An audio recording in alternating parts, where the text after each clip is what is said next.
fucking joke to me. You represent potential numbers on my big board. Otherwise, I don't give a fuck if you die today.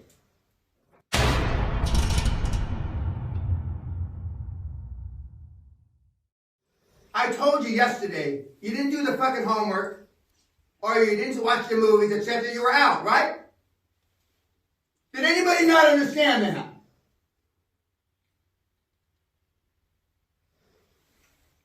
I meant it.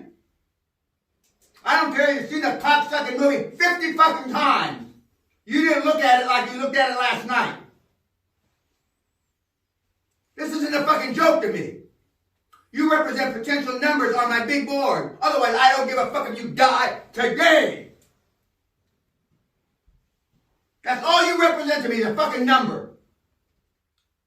You didn't deserve to. Everybody in this room should have died at childbirth. This isn't a fucking joke to me.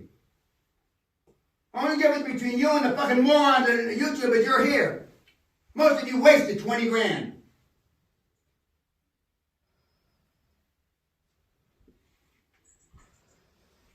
This is a joke, this slide. To say that you weren't programmed for success is a fucking understatement of Quran, biblical, and everything, all kind of proportion. Now, even though the thing about little Barron Trump was yesterday, and I said just casually as a flippant comment, well, none of you were raised this way. I should have spent all fucking day on that slide, or that comment. You know what President Trump would do to the Barron, the little shit Barron, if he didn't do something or show up? He'd give him a fucking beating. All of them got beatings.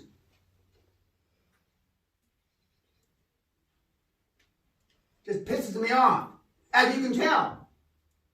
And I'm not the guy that you want to piss off. Not in this fucking seminar. You still got 4.5 days to go. I can make this unbearable. Everybody will quit. Last night you saw it start with Steve Jobs. One of the premier assholes of all time. What are the takeaways about Steve? Other than he was a ruthless asshole. Don't tell me the obvious. He wrote his daughter off right away. Until he thought she was smart.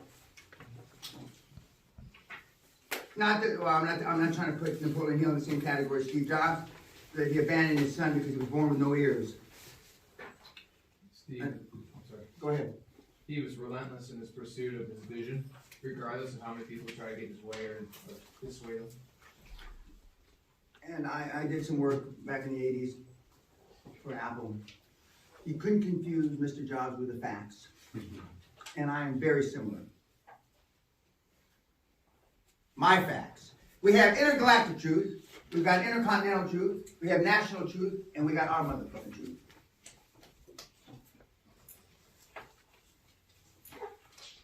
None of these guys, or almost none of these guys that we're going to talk about this week can be dissuaded from their mission. They're OCD in that way, the compulsive disorder, their mission, that's it. And whereas most people, and that's why I give the analogy of the speed bumps, some of you are going to see, I see speed bumps, you're going to think it's Grand Canyon or fucking Mount Everest, you know. And it's just a fucking speed bump. When I say that I can't remember the last time I failed, Sally would remind me, you know, these minor things that have happened over the last 20 years. But I don't consider them failures. Just didn't work out. I just change the circumstance around and try again until I make it work. Whereas most people would have given up trying to change the personal development industry like I have in the last 26 years. Because I grossly underestimated that you had no self-esteem. It's marvels. When I used to tell my dad when he was still alive, he didn't understand. Well, if you don't think I didn't understand it, well, fuck. He didn't understand it even more. He says, I don't understand, son. I don't know what to do. I said, well, I bit up, my alligator mouth bit up more than my hummingbird ass could take. I mean, I grossly underestimated this shit, Dad. He just kind of giggled, laughed. Never comment. The greatest thing about my parents, other than when I show you how they programmed me, not the way I'm telling you to program kids, but the way they programmed me, was they never got in my business. They never offered a fucking opinion in all their years that they were alive. Not one fucking opinion from my mother and my dad. Not one fucking comment how I was living my life other than trying to keep me out of jail. Because their goal was to keep me alive until I reached the age of reason. I asked my dad 2 questions in all his life. He lived to be 91. 2 questions I asked him. One when he was about 65, 66, 67-ish. And one when he was about late 70s. And he answered like I thought he was going to answer. And, but he never. Whereas, part of the reason you feel parental guilt, excuse me, I like to call it Jewish guilt, because the Jews have the best guilt model a lot. I mean, I'm not saying they invented fucking guilt, but I've heard the motherfucking story. 6,000 years we roamed the fucking desert. 6,000, oh, I'm so fucking tired of that Jewish story, I want to throw up. And we're surrounded by Arab countries. And we're all by ourselves and we got to build a fucking wall. So what? The Arabs on the other side say, because I've been partners with them, Dan, there's a reason why the fucking Jews have no oil and gas. Allah's will. There's a fucking reason. And they got a whole litany of stories. But the reason why you have parental guilt is because they continue to stick their nose unwantedly in your business, either directly or indirectly. If they don't directly tell you, they tell your brother or sister. Or they tell a cousin. Okay, Steve Jobs, what else? Yes, sir. All his employees are numbers. Even like Wozniak, he started Apple with. He's totally disattached from him emotionally. Wozniak is the mentee of one of my mentees now, which we'll talk about later today. The Woz, and we're going to have some detailed information that the Woz gave to one of my mentees, one of my Hall of Fame mentees. That is quite, well, it's not uncharacteristic of what we saw Mr. Jobs do, but it's quite remarkable that he did it the Woz, his lifetime buddy, yada, yada, yada. Well, Mr. Jobs didn't have any fucking lifetime buddies. He didn't fucking chill!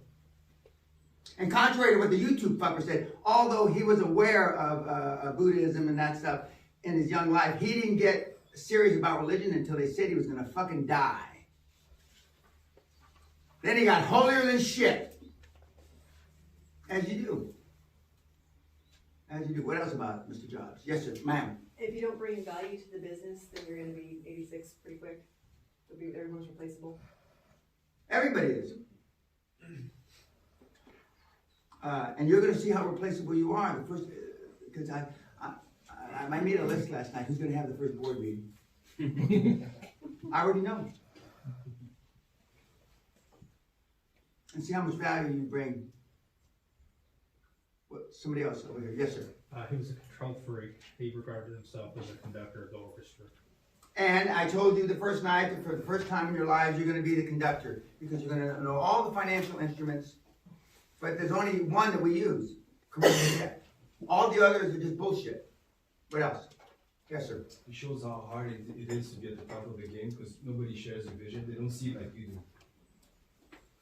And remember, the board, when you're picking your board, starting with the chairman, they are going to be a reflection of you, your vision. The vision starts at the top. And if you pick, remember I said, the challenge is you're going to pick people that you feel comfortable with, which is wrong. This program teaches you to be comfortable being uncomfortable 100% of the time. When you wake up in the morning to the time you go to sleep, being uncomfortable, stretching getting outside your comfort zone. The reason that you're here in your situation of life today, and the same reason that the kids on YouTube are, is you have not been able to get out of your comfort zone successfully. And the few times that you've gone outside your comfort zone, you failed. And nobody likes failure. What else? Yes, sir. You have to get praise to other people for what they were achieved or accomplished. Yeah, well, boy, I have a thing on my desk to remind me because I don't believe in praise. I don't believe in it. I never needed it. Why the fuck does anybody else need it?